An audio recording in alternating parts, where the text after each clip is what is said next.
Services. Turn it over to City Manager Ron Bernal. Thank you, Mayor, members of the City Council.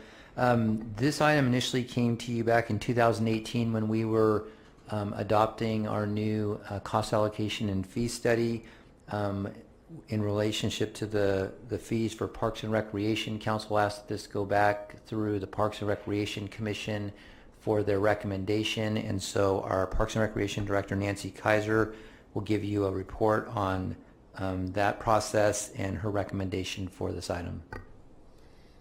Thank you, Mr. Bernal. Good evening, Mayor, members of the Council. The results of the Revenue and Cost Specialist presentation to the City Council highlighted and confirmed that the Parks and Recreation and Park programs here in the City of Antioch, are doing a fairly good job by recovering 74% of direct costs, 50% when you add in facility and indirect costs, for 40% total cost recovery. And this is above national average, and at the conclusion of that presentation, the City Council accepted these levels of cost recovery for the time being and directed staff to review fee and pricing policies and to work with the Parks and Recreation Commission to bring back any new policies. So following that direction, staff proceeded with a in-depth research, including sessions with Parks and Recreation Commission and staff, and developing a comprehensive fee and pricing policy. It was developed for consideration and review by the Parks and Recreation Commission, and in December of 2018, the Commission recommended approval of the policy before you. What I'd like to do this evening is sort of jump to the meat and potatoes of the fee and pricing policy, and that is taking a look at the categories of program development. The general policy strives to offer diversified services that ensures equal access and ability to participate. The department prices programs, services, and facilities in a manner that balances our user fees and our taxpayer investment. And pricing takes into consideration the public benefit and ability to pay and many other levels of benefit. Price is certainly determined during the program development process through a lot of different criteria. The identity of the class, number of classes, the direct and indirect costs, the recovery goals, pricing methods, the market rate. There's so much to study and compare in setting pricing for our policies. But this, I don't know if you can see the whole thing. Nope, let me run it. This pricing pyramid is an accepted standard throughout the United States in Parks and Recreation programs. And it is a category of program development that starts on the lowest level of this pyramid, with community benefit being the primary identifier for programs, all the way up to the very top of the pyramid that is very much a highly individual choice and 100% cost recovery. What I'd like to do is give you a quick definition and examples of programs here in Antioch that would reflect this pricing pyramid model. And the community benefit certainly is the foundation level of the pyramid. It's the largest of the pyramid, includes those programs, facilities, and services that benefit the community as a whole. Here in Antioch, some examples of that would be the ability to visit and enjoy parks and facilities on an informal basis without any car fee or user fee to enter those parks. Park maintenance is definitely a community benefit, as I just mentioned. Senior activities, the senior center operations, games, recreational support services at our senior center, the Antioch Council of Teens. Community special events such as our holiday partnerships, the tree lighting, fireworks and other things that happen here in Antioch. And then our summer concerts in the park, movies in the park, things like that, again, that fit this community benefit of 0 to 10% cost recovery. The next layer moving up the pyramid is the community or individual benefit, and that is it's got a smaller level of support, but it represents programs, facilities, and services which promote certainly individual physical and mental health well-being, provides recreation skill development, and it has a community benefit, but to a smaller group of the community. Examples here in Antioch of these low-range cost recovery activities would be city-sponsored special events that have special activities attached to them, some specialized senior programs. We do go on field trips occasionally and other activities that are specialized. youth and taught swim lessons. So not a private lesson or a group lesson, but for example, our Toddler Tuesdays, which is a very short experience at the water park for families with children under 5 that wouldn't normally spend a full day at the water park, but yet gain a water experience, so they begin to build that foundation of water safety and water education. Youth sports, open gym, again our middle school gym program in the summer that provides a safe place for middle school kids to hang out on their own, being fit, being active, but in a safe place. Those are examples of that community benefit with a 10 to 40% low cost recovery. Moving up the pyramid, then you get to the next category of more individual benefit, less community benefit, and again, it still promotes individual physical and mental well-being and provides an intermediate level of recreational skill development. Here in Antioch, some examples of that would be youth school age camps, our summer program, and our after-school programs, out-of-school time programs, entry-level instructional programs, and individual classes. Recreation is very much a gateway experience where families, children, older adults get exposed and introduced to lots of different things while they pick up an interest and decide to go on and join a private instruction program or a more advanced skill level experience. Lifeguard training, group swim lessons, community theater falls into this category. Again, we continue moving up the pyramid where we get to mostly individual benefit, which is a high range cost of recovery, 70 to 100%.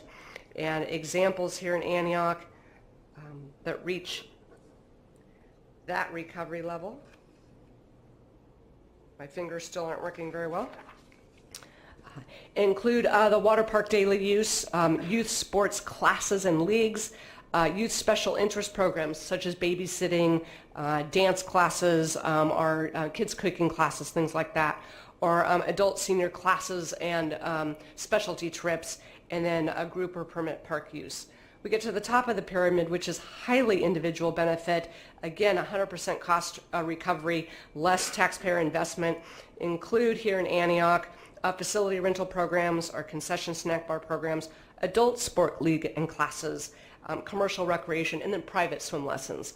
So that is a quick rundown of sort of the nuts and bolts of a fee and pricing policy and the levels of community versus individual benefit.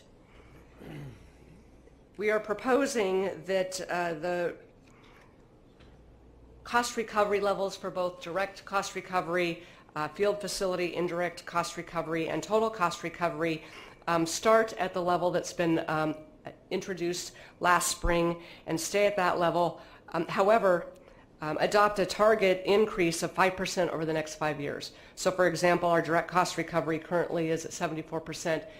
To keep that as our minimum and move that up to 80% with a 5-year target recovery date of 2024, so that we begin again moving the Recreation Department towards more cost recovery, less reliance on the general fund. Same thing with our field and facility cost recovery with a minimum target range of 50%, moving that up to 55% with a target date of 2024. Total cost recovery then a minimum of 40%, moving that to 45% again with that target date of 2024. So the fee and pricing policy again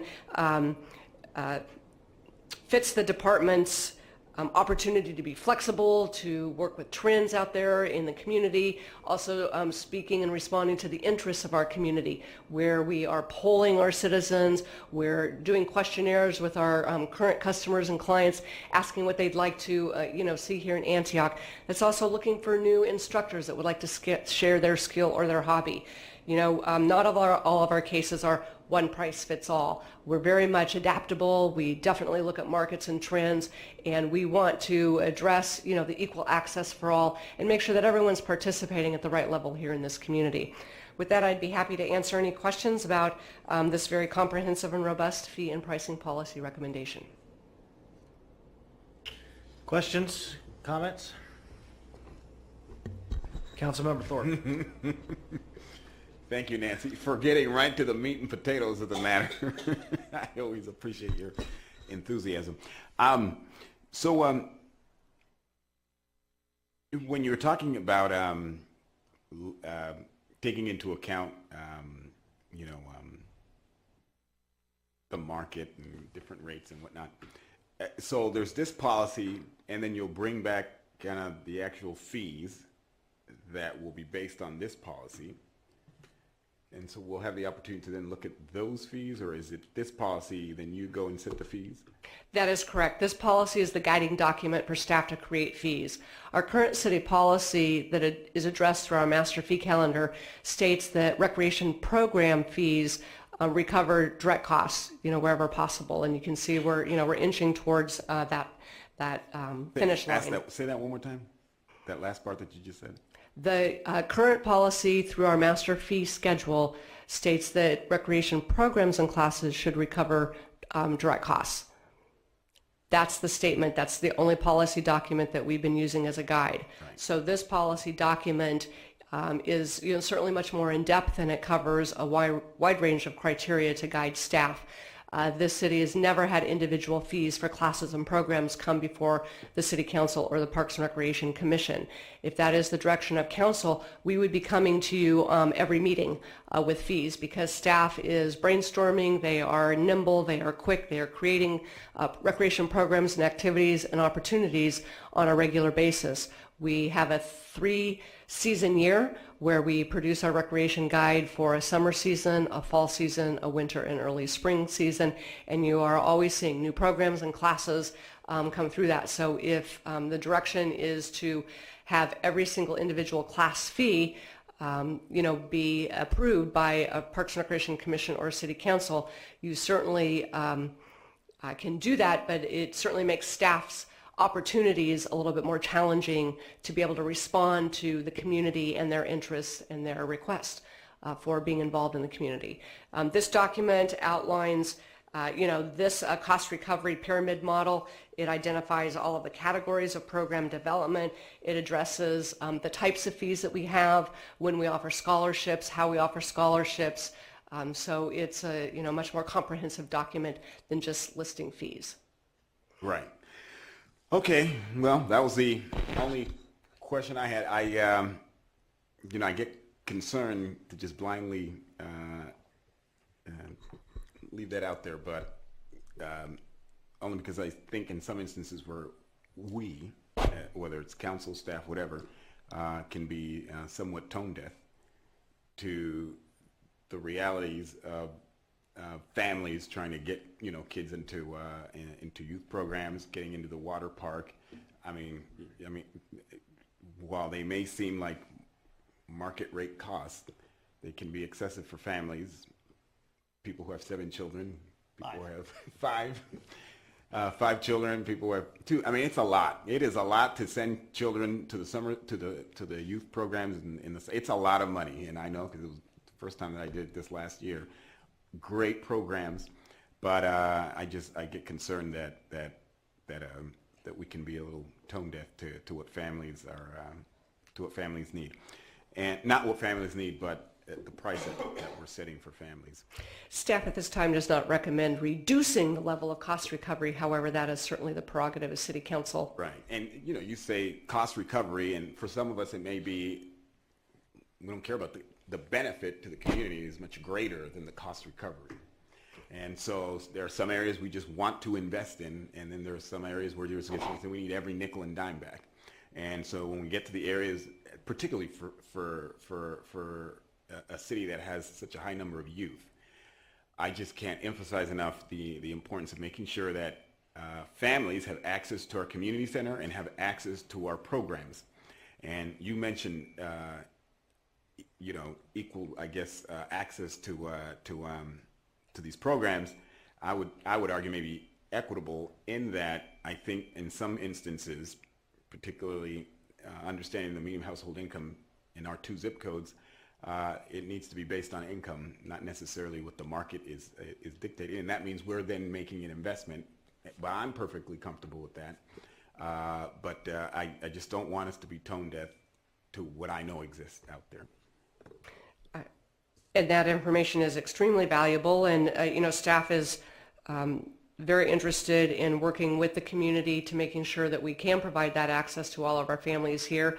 And we can certainly explore the definition of these categories. For instance, if you would like to, for example, explore our summer camps or our out-of-school programming camps, and discuss the level of this pyramid. Right now we are classifying that particular program in our, pretty much the middle of the range, our more individual benefit, but some community benefit category with a cost recovery of 40 to 70%. That actually slots where we are right now. That those types of programs are in that range of the cost recovery for individual programs. For instance, staff is proposing that we do a new and exciting camp. 1 week this summer we're trying it. It's an outdoor camp, so not at the community center. We're going to offer it at Community Park, where we have access to Contra Loma Regional Park and the open swim center there.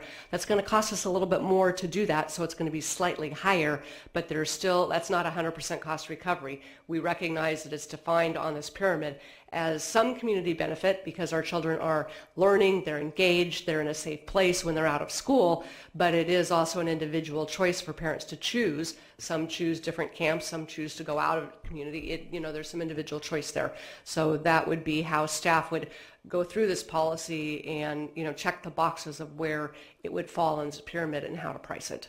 Thank you for that point. And I'll just add one last thing before the mayor says stop talking.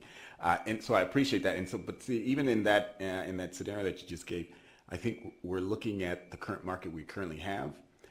I want to be clear that we need to expand the market. And, in that scenario, we're talking on average, between 350 and $400 a week for a program at the community center. And, try to explain that to a family trying to put two or three kids in the community center for the month, and then the time is limited. So then the scenario I had where then we sent them to the water park, and that's another hefty price. So we need to expand the market, and I'm comfortable, and I hope my colleagues are comfortable with that. We recognize we need to make investments in that to ensure that everyone has equitable access, not equal access, equitable access. Some people can pay the full amount, the true cost recovery, and then there are just some people who can't pay that. And so we just need to find a balance to ensure that everyone has equitable access. And we have been listening to our civic leaders. We are at 100% allocation of our CDBG Youth Scholarship allocation, and we're moving towards the additional allocations granted by our one-time revenues and the commitment from Antioch Community Foundation. So we are working with our families to ensure access. We're also listening to our customers, and we will be starting our summer camp earlier so that it works with a drop-off schedule for folks dropping them off and parents that need to be at work in a timely manner. So we are listening to our customers and making some changes. I think you're going to see a lot this summer, and I'll be pleased. Councilmember Watts. I'm just going to, in regards to Councilmember Thorpe, maybe this will come out of the ad hoc committee with our school district and having some of these conversations, but particularly in North Antioch, there's a significant amount of the population that qualifies for free and reduced lunch within our schools. And I think this is a population, unfortunately, that we're not being able to provide services for, a lot of it, and we may not even know. They're just off the radar. There's, a lot of these people are not going to be able to put their child into CYO or any of the baseball leagues or all that. It's just completely cost prohibitive. So I think what came out from the surveys that you all did and all from the community is this is very, very important.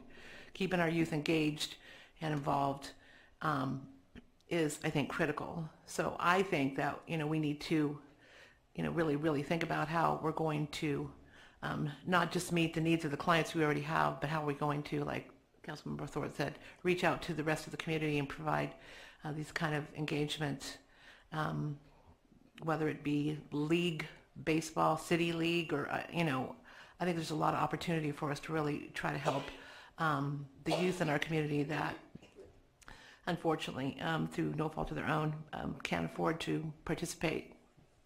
And with the help of our community partners, such as the Police Activities League, the Kaiser Community Grant Program, we make sure that we do have those programs available for all of our families.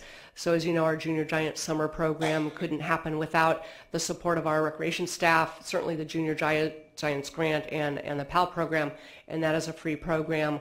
The Kaiser Grant program started our Adventures in Fun and Fitness, which is a drop-in mobile recreation program, and that is no cost also for families participating.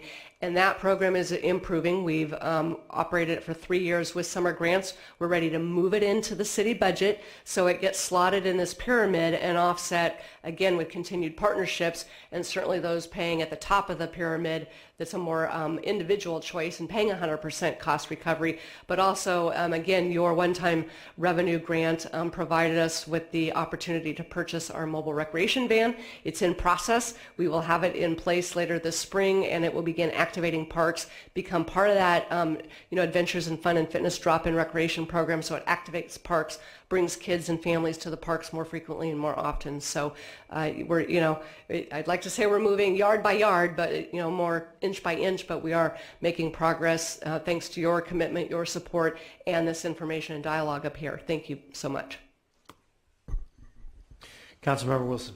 Yes, thank you for the report, and thank you for the update. I was going to ask you about the mobile bus, so I'm really excited to see that come. And I'm glad that we're having this whole conversation about recovery costs versus being equitable and making sure that all families have access and be able to afford to take part in these programs. And as we learned from our survey that close to 30% of our population is 18 and under. So how do we provide programs for all those that fall within that population, and how do we make it affordable for all? And what Councilmember Thorpe was saying, we need to make that piece of the pie bigger, and how do we invest more? And I think this is definitely a conversation that we're going to need to have come budget time on making sure that I know you're talking about partnering up partnering with other organizations to help you have these programs, but we also, as a council, should be able to look at our budget and go, okay, obviously we have this segment of the population that everybody in the survey said that we need to address programming. And that's probably the time that we need to think about how do we invest more money. We need to invest more money in programs in Parks and Rec and for our youth and for 1/3 of our population. So again, thank you for this report, and looking forward to the next report. Councilmember Overjohn. Ms. Kaiser, thank you so much for this report. I'm listening to my fellow council people, and the Coyote Hills program is full. My grandson goes every year, and he misses 1 week the entire time that he's here from Texas. He loves that class so much that he doesn't want to be 12 because he doesn't want to outgrow that class. So there are ways for people to be able to get it at a discounted rate. And if people aren't doing their homework, we can't force people to do things that they're not going to research on their own. It is costly. So I went and signed him up for all the classes, and I got the discount of that time that I signed him up. And I remember that day you telling me that all the grants weren't used for the kids to come for Coyote Hills. So it was already starting, and the parents weren't using up all the grant monies that was there to be used in these programs that we have. And there's a lot of things that are free. I think they're free. The S'mores Day, the Rock Day, those are free activities that we do. And we have great parks for our children. So I like the idea of what you just was talking about. And then we'll also have to add on to some of these programs. The PAL program, if I'm correct, they're paying for the youth basketball at the middle schools. So there's a lot of opportunities out there for our youth. And then to go back to something that's coming up on item 13, we have the Youth Services Task Committee, and I would hope that they would look into it along with the city and the school committee. So there's opportunities to come together to work a little bit more on this. Is there room for improvement? Sure, there's always room for improvement, but there are a lot of opportunities for children to do activities. The baseball, the basketball, CYO. If you don't have the funds, these funds can be waived if you just have that conversation with a lot of them. It doesn't always mean here at the community center, but I do appreciate this, and yes, there is a little bit more that can be done, but we do a lot, and I don't want that to not be brought forth, because we are. Thank you. Question I have on this cost recovery, as far as definition, is cost recovery direct cost recovery or direct and indirect cost recovery? So when we do fee studies, the fee study usually includes direct and indirect costs. So is this cost recovery, we're looking at both direct and indirect costs? Yes, that's correct. So it does continue the work of our consultants from last year with the 3 categories. So direct cost recovery, the indirect cost recovery. They were calling it the field and facility cost recovery because they were adding in the facility costs into that particular formula. So that's indirect. And we identified that as in the policy so that there was a little bit more clear listing of what direct costs were and indirect costs. And so the indirect costs, oops, let me get to the right page here. My apologies.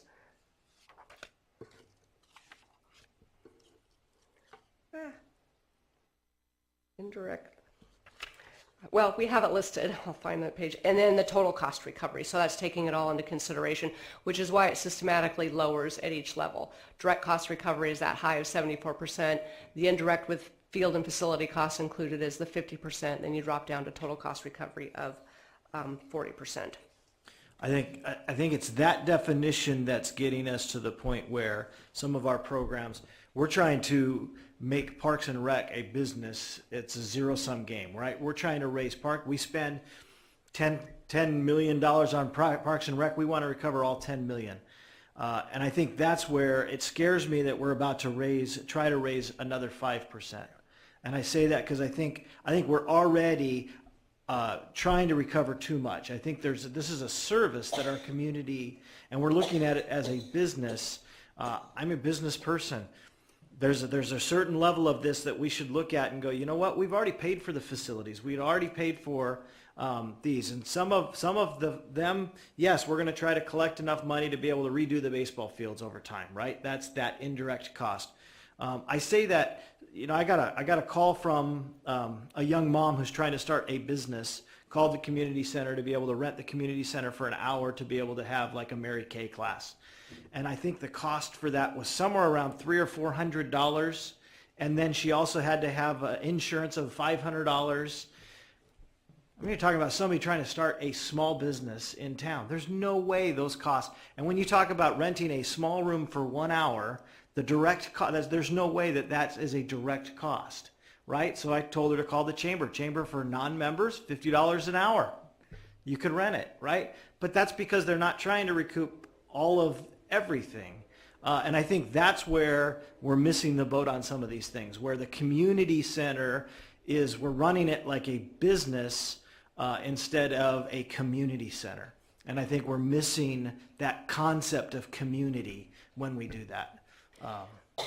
So that definitely is understood, and those fixed fees for our fixed facility uses is represented in the master fee schedule individually, and that certainly studies and takes into account the price point for the services that you receive. Clearly, the Antioch Community Center has a higher price point. It's a newer facility. It has more amenities than at the Nick Rodriguez Community Center. So we have different, fee levels for those fixed rental uses at our various facilities. And it does include, some stipulations. There's a 4-hour minimum. There's prime market rates of Friday, Saturday, Sunday versus weekday rates. So that's all outlined and identified in the master fee schedule. That currently keeps pace with the CPI each year, so it is raised incrementally each year because those fixed costs are raised each year. The cost to heat or cool the facility, things like that. Minimum wage is going up each year, on a rapid rate. So it is trying to keep pace with some of those costs, but as you can see, we're not at 100%. And so, you have the opportunity to look at those individual fees with the master fee calendar every year when it comes before City Council. But we certainly have those, those hard costs and those hard requirements fixed in place, again, to recoup the costs of operating and running the community center and providing those services. So that's how we have factored in our facility rental rates. But in terms of programs, our direct costs are the instructor salary and benefits, the part-time employee salary and benefits, a service contract we might have specifically for that program, the materials, the supplies, the equipment, the arts and crafts supplies, things like that, and field lighting, which is a direct cost use. the indirect costs, that you have that we factor in on utilities, marketing, which, I'll provide that editorial comment, has certainly been lacking from the Recreation Department for a number of years. We have ramped that up, and we've been very, very successful with discount days that you've, granted us the opportunity to be more nimble. But capital replacement and maintenance, that is an indirect cost that we do have to factor into our budgets. And I'm suggesting that we look at, I think council should look at this. I think we're missing the boat on the community center.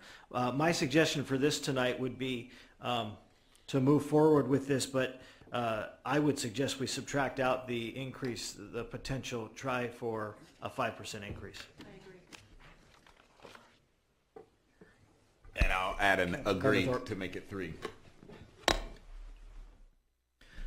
So that still passes the policy. It just passes the policy without trying to increase the cost recovered by 5% over the next. So we maintain the current level of cost recovery. Understood, and thank you very much. Do we need, is that direction, or do we need a motion? Need a motion to adopt the resolution with the amendment. Thank you. Do we have a motion? Councilmember Thorpe. Oh, this is it. I'd like to make a motion that the city council adopt a resolution approving a fee and pricing policy for parks and recreation services, eliminating the 5% increase. I'll second. Motion by Councilmember Thorpe, second by Councilmember Overchuk. Please cast your votes. There are 5 affirmative votes. Lori got her. Sorry.